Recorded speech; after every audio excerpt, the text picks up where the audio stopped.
Las Vegas, Nevada, March 15th, 1983, 11:30 a.m. Dean Martin sits in his manager's office, Mort Viner's office. They've worked together for years. Mort handles Dean's business. Dean trusts him. Marty is on the phone, listening. His face is concerned. He writes something down, hangs up. Dean, we need to talk about Dean Paul. Dean looks up. His son, Dean Paul Martin, 32 years old, Air National Guard pilot, flies F-4 Phantom jets out of March Air Force Base in California. What about him? He's in financial trouble. Linda called me. She's worried. Linda, Dean Paul's wife, good woman, 2 kids, trying to make it work on a pilot's salary. How much trouble? Credit cards maxed, mortgage 3 months behind, car payments late. They might lose the house. Dean closes his eyes. His son is struggling. And Dean didn't know. Why didn't he tell me? You know, Dean Paul, proud, wants to make it on his own, doesn't want to ask his father for money. Dean understands. He was the same way at that age, stubborn, independent, but still, his son is drowning. I'll write a check, cover the mortgage, the cards, whatever he needs. Mort shakes his head. I already offered. Dean Paul said no. He said if you send money, he'll send it back. He wants to handle this himself. Then what does he want me to do? Nothing. That's the problem. He doesn't want help, but Linda is scared.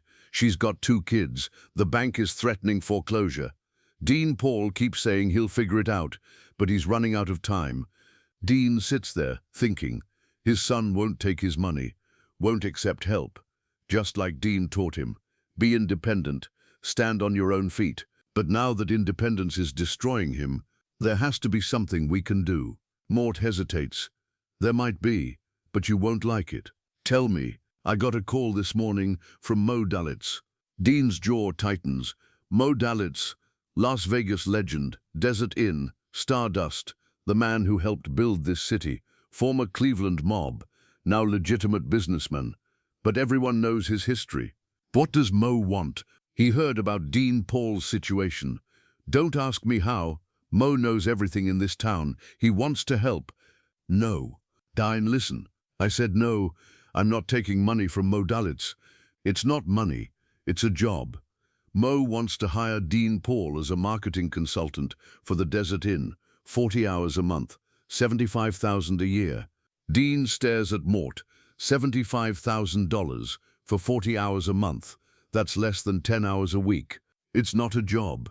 It's a gift, disguised as a job. Dean Paul doesn't know marketing. He's a pilot. Moe doesn't care. He says, Dean Paul's name has value. Son of Dean Martin, military pilot, good image for the casino. All Dean Paul has to do is show up to a few meetings, smile for some photos. That's it. And what does Moe get in return? He says nothing. He says it's just business. Dean Paul needs money. Moe needs a face for marketing. Win-win. Dean knows better. Nothing is free in Las Vegas, especially from men like Moe Dalitz. If Dean Paul takes this job, he owes Moe. And when Moe comes to collect, and he will, Dean Paul won't be able to say no, because Moe will have saved his house, his family, his life. Mort doesn't argue. He knows Dean is right. So what do we do? Tell Moe thank you, but no.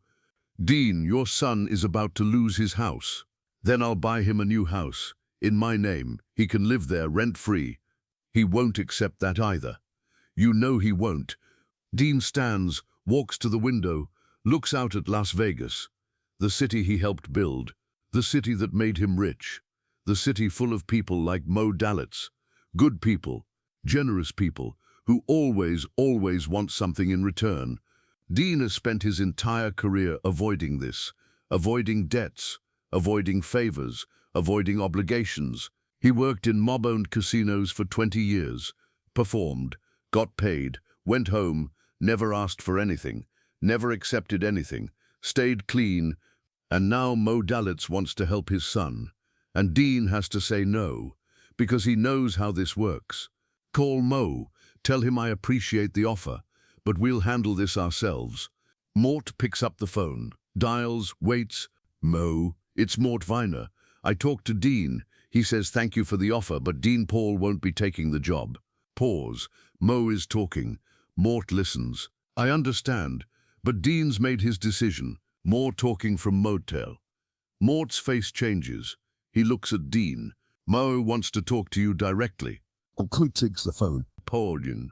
Dean, listen, I'm not trying to buy your son. I'm trying to help him. That kid is drowning. I've got a way to throw him a rope. Why won't you let me? Because ropes have two ends, Moe, and I don't want my son holding on to yours. Dean, I'm not asking for anything. This is a legitimate job. Kumo, we both know it's not. Dean Paul doesn't know marketing. He's a military pilot. You're offering him $75,000 a year for a job he's not qualified for. That's not business, that's charity, and charity creates obligation. Moe is quiet for a moment. Then Dean, I've known you for 30 years. You've worked my casinos. I've always respected you. You know why? Because you never asked me for anything. Every other performer in this town, they all want something. Compat rooms, free chips, loans, favors, but not you. You just did your job and left. I respected that. I appreciate that, Moe. So let me finish. Because you never asked me for anything, I want to give you something. This isn't a favor you have to repay. This is me saying thank you for 30 years of professionalism, for never putting me in a position where I had to say no. Let me help your son. Dean wants to believe him. Moe sounds sincere, and maybe he is. Maybe this really is just gratitude. But Dean knows better, because Dean knows how obligation works. Even if Moe doesn't ask for anything today, the debt exists, and someday, maybe years from now, Moe or someone else will remember. Dean Martin's son works for Moe Dalitz. Dean owes Moe, and then the leverage exists, even if nobody uses it. The potential is there. Moe, I can't. I'm sorry. More sighs. Dean, you're the most stubborn man I know, but okay, I respect your decision. If you change your mind, the offer stands. Thank you. Dean hangs up, sits down, feels the weight of it. His son is losing his house, and Dean just turned down $75,000 that would save him. Mort looks at him. What now? Now I figure out another way. 2 years pass. Dean Paul struggles. Dean helps quietly. Anonymous payments to the mortgage company. Cash gifts through Linda's family. Anything that doesn't come directly from Dean to Dean Paul. Because Dean Paul's pride won't accept direct help. It's exhausting, and it's not enough. Dean Paul is still drowning. Shake. Dean gets another call from Moe Dalitz. Dean, I've got a new offer. And before you say no, hear me out. I'm listening. I'm starting a charitable foundation. The Moe Dalitz Foundation for Children. It's going to fund hospitals, schools, youth programs, all legitimate. IRS approved. Everything above board. Okay, I want you on the board. As a director, 20 meetings a year, $50,000 annual salary. But here's the thing, you don't have to do anything. Just let me use your name. Dean Martin, board director. That's it. Your name gives the foundation credibility, legitimacy, and I pay you for that. Dean thinks, a charity, legitimate, IRS approved. But he knows where this is going. And what do you want from me, Moe? Nothing. I just want your name on the letterhead. But Dean, here's the kicker. You can designate where your salary goes. You don't want the money. Fine. Have it sent to Dean Paul. He's not working for me. You are. He's just receiving money from his father's salary. No obligation. No debt. Dean sees the cleverness. Moe is offering Dean a job. Dean's salary goes to Dean Paul. On paper it's clean. Dean Paul isn't working for Moe. Dean is. But Dean would be working for Molly, and that creates the same problem. Moe, I appreciate the creativity, but the answer is still no. Dean, why are you so stubborn about this? Because I don't want to owe anyone, and I don't want my son to owe anyone. Even if you say there's no debt, the appearance creates obligation, and I've spent my whole life avoiding that. Even if it means your son loses everything? Dean pauses. That's the question.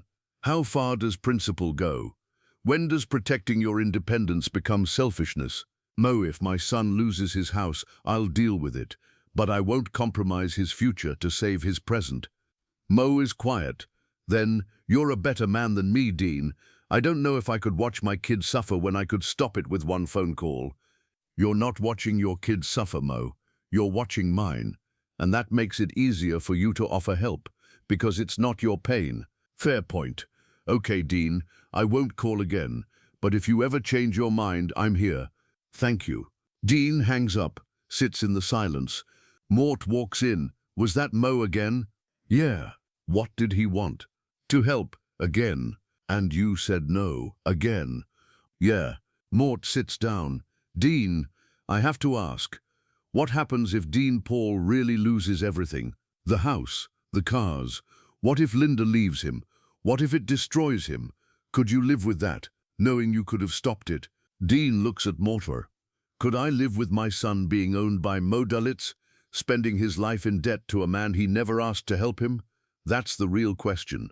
Mo says there's no debt. Mo can say whatever he wants. The debt exists the moment Dean Paul accepts the money, because everyone will know. Dean Martin's son works for Moe Dalitz, or Dean Martin works for Moe Dalitz. Same thing, the connection is made, and connections create leverage. Mort doesn't argue. He's worked in Vegas long enough to know Dean is right. March 21st, 1987. Dean gets a phone call, early morning, from Linda, Dean Paul's wife. She's crying. "Dean, there's been an accident." Dean's blood goes cold. "What happened?" "Dean Paul's plane, it went down in the mountains, San Bernardino. They're searching, but Dean can't breathe. His son, his boy. Is he? They don't know. The plane is missing. Search and rescue is looking, but it's been hours. Dean, I'm scared."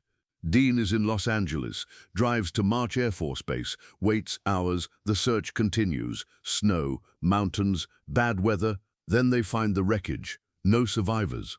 Dean Paul Martin, 35 years old, dead. Dean's world ends. The funeral is massive. Hundreds of people. Dean sits in the front row, silent, can't speak, can't think. His son is gone, and nothing, not money, not fame, not power, could save him. After the funeral, Dean goes home, sits in his study, alone. There's a knock. Mort enters. "Dean, I'm so sorry." Dean doesn't respond. Mort sits down. "Dean, there's something you should know." Moe Dalitz called. When Dean looks up, "Mo, of course." He wanted to express his condolences, and he said something else.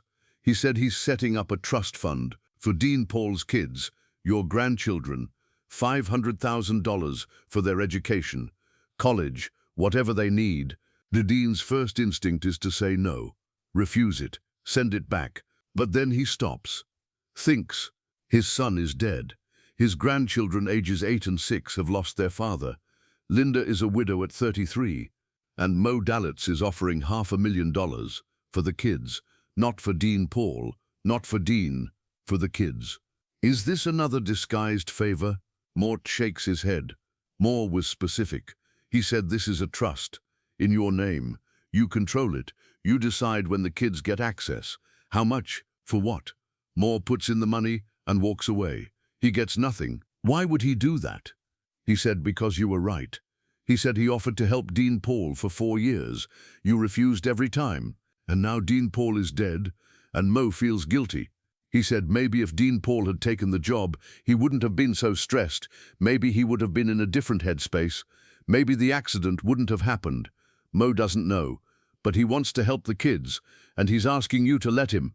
Dean sits there processing. A Moe Dalitz, who offered help 4 times, who Dean refused 4 times, is now offering again, for the 5th time. But this time, it's different, because this time, it's not for Dean Paul. It's for the kids, and Dean Paul isn't here to say no. Tell me exactly how this works. Mort pulls out paperwork. It's a trust. $500,000, deposited in a bank account. Your name is on the account. You're the trustee. You control everything. Distributions, timing, usage. The kids can't access it without your approval. And Mort's name is nowhere on it. Just initial contribution. Anonymous donor. That's it. Moore gives the money and disappears. Dean reads the paperwork. It's clean, simple, exactly as Mort described. No strings, no obligations, just money for the kids. If I accept this, what does Moe get? He says nothing. He says this is the only way he can live with himself. He tried to help Dean Paul. You wouldn't let him. And now Dean Paul is gone. Moe can't fix that, but he can help the kids, and he's begging you to let him. Dean looks at the papers. $500,000. For his grandchildren, for college, for their future. He thinks about the last 4 years. Montford offering help, Dean refusing. Over and over. Protecting Dean Paul from debt, from obligation, from being owned. And now Dean Paul is dead. And the refusal didn't save him.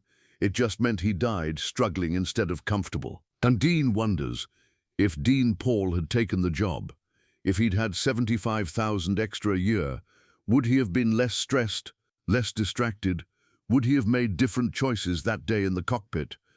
Dean will never know, but the question will haunt him forever. Does Moe want anything in return? He wants you to know he's sorry. That's it. He said, tell Dean I'm sorry.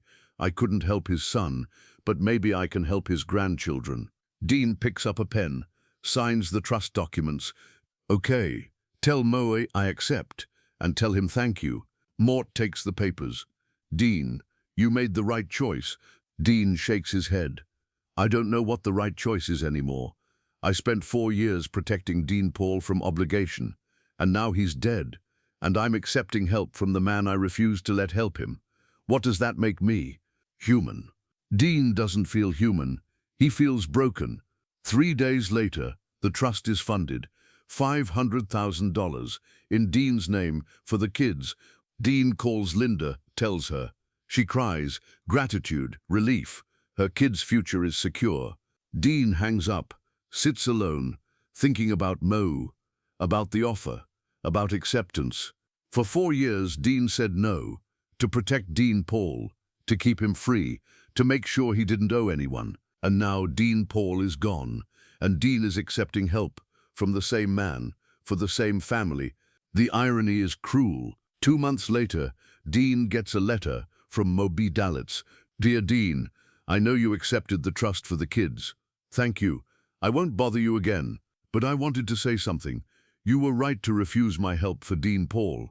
I see that now. You were protecting him from me, from obligation, from being owned. I didn't understand it then. I thought you were just being stubborn. But I get it now. You loved your son enough to let him struggle, because struggle keeps you free, and you didn't want him to lose that freedom, even if it meant he suffered. That's real love, hard love, but real. I never had that kind of love. I always solved problems with money, with power, with leverage, and it worked. But it also meant everyone owed me. Everyone was connected to me. No one was free. You didn't want that for Dean Paul, and I respect that. I wish I could say I wouldn't have used the leverage. I wish I could say I would have let Dean Paul take the money and owe me nothing. But I can't say that, because I don't know. Maybe I would have asked for something someday. Maybe I would have called in the debt. I'd like to think I wouldn't, but you didn't trust me, and you were probably right not to. So thank you for trusting me with the kids' trust. I know that wasn't easy. I know you still don't fully trust me, but you did it anyway. For them, that's the difference between you and me. I help people to create obligation. You help people to free them from it. Your way is better. I see that now. Take care, Dean, and I'm sorry about Dean Paul. He was a good man. You, Moe. Dean reads the letter 3 times. Moe gets it. Finally, after 4 years and a death, Moe understands. Help that creates obligation isn't help, it's investment, and Dean didn't want his son to be an investment. But Moe's final offer, the trust, was different. Because Dean controls it, Moe gave the money and walked away. No strings, no leverage, just help. That's the kind of help Dean could accept, the kind that frees instead of binds. Dean writes back, Moto, thank you for understanding. You're right, I didn't trust you, not because you're a bad man, but because obligation is dangerous, even when the person offering help has good intentions. You asked me 4 years ago what I would do if Dean Paul lost everything. I didn't have a good answer then. I still don't. But I know this. I'd rather he lost everything and stayed free than gained everything and was owned. That probably sounds cruel, cold, but freedom is the only thing you can't get back once you lose it. Money can be earned again, houses can be bought again. But once you owe someone, you're theirs, forever. You said you might have called in the debt someday. I believe you, not because you're malicious, but because that's how power works. You build relationships, create obligations, and when you need something, you call in the markers. That's how you built Las Vegas. And it worked, but I didn't want my son in that system. I wanted him free, even if it meant he struggled, even if it meant he lost, because at least he'd lose on his own terms. The trust is different. You gave the money and left. No connection, no obligation, just help. That's the only kind of help I can accept, because it doesn't cost freedom. Thank you for the trust. The kids will go to college. They'll have opportunities Dean Paul worked so hard to give them. You made that possible, and I'm grateful. But I'm also glad I said no the first 4 times, because those refusals protected something more valuable than money. They protected Dean Paul's independence for as long as he lived, and that mattered. I hope you understand. Minterbaus and Dean Paul. Dean mails the letter, never hears back from Moe. But 3 years later, 1989, Moe Dalitz dies, 89 years old. Natural causes. Dean reads the obituary. Moe Dalitz, Las Vegas pioneer, philanthropist. The word philanthropist makes Dean think. Moe gave away millions to charities, to hospitals, to schools, and one of those gifts was to Dean's grandchildren. $500,000, no strings. Dean wonders, how many other gifts did Moe give the same way? No leverage, no obligation, just help. Maybe Moe learned. Maybe in his final years, he figured out what Dean had been trying to tell him, that real help frees people instead of binding them. Or maybe Moe always knew, and the trust was his way of proving it, showing Dean that he could give without taking, help without owning. Dean will never know, but it doesn't matter. What matters is the kids, Dean Paul's kids, who will go to college, who will have opportunities, who will build lives, because Moe Dalitz gave them a chance and asked for nothing in return. That's the end of the story. Almost. Dean Martin dies. Christmas Day, respiratory failure, 78 years old. The trust still exists, still growing. The kids are in college now, Harvard, Yale, using Moe's money, building their futures. They never met Moe, never knew him, but his gift changed their lives. And Dean's refusal, his 4 years of saying no, protected their father, kept him free, for as long as he lived. Wilson Dean Paul died free, struggling, but free, and his kids live free, supported, but free. Because Dean Martin understood something most people don't. Help that creates obligation isn't help, it's leverage, and leverage is just power waiting to be used. But help that frees, that asks nothing, that gives and walks away, that's love, real love. Moe Dalitz offered 5 times. Dean refused 4, accepted 1. The 4 refusals protected Dean Paul's independence. The 1 acceptance secured the grandchildren's future. Both mattered, both were right, in their own way. Because sometimes love is saying no, and sometimes love is saying yes. The trick is knowing which is which. Dean knew. For 4 years he said no, protecting his son from obligation. Then his son died, and Dean said yes, because the obligation was gone. Dean Paul couldn't be leveraged anymore. He was beyond that. But the kids weren't. They needed help, and Mamitsiev's offer, structured correctly, with no strings, was the help they needed. So Dean accepted, not because he changed his mind about obligation, but because the structure changed. The help freed instead of bound. That's the lesson.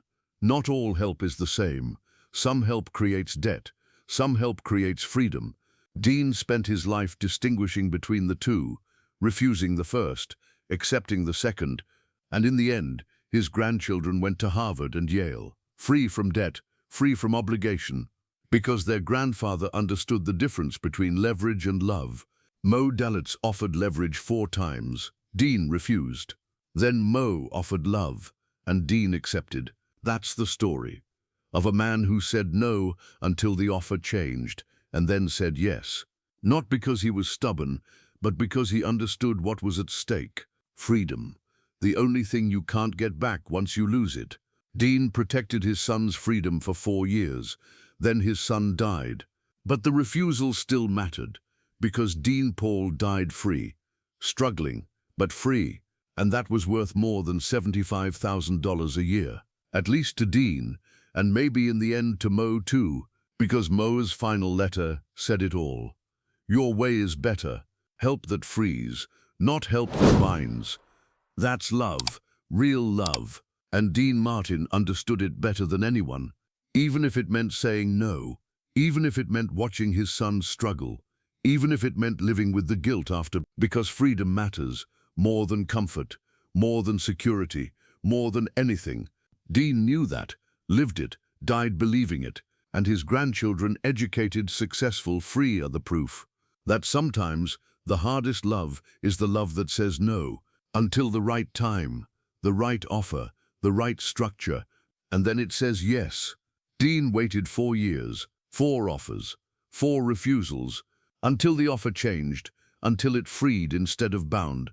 And then he said yes. That's wisdom. That's love. That's Dean Martin. The man who said no to Moe Dalitz 4 times, and yes once, because he knew the difference between leverage and love, between help that binds and help that frees. And in the end, that difference saved his grandchildren's future, while protecting his son's freedom, even in death. That's the story of the last favor. That wasn't a favor at all. Just love, real love, the kind that waits for the right moment, and then gives without taking, the way Moe finally learned to give, and Dean finally learned to receive. 4 refusals, 1 acceptance, a lifetime of wisdom. That's Dean Martin. That's Moe Dalitz. That's the story of help done right. Finally,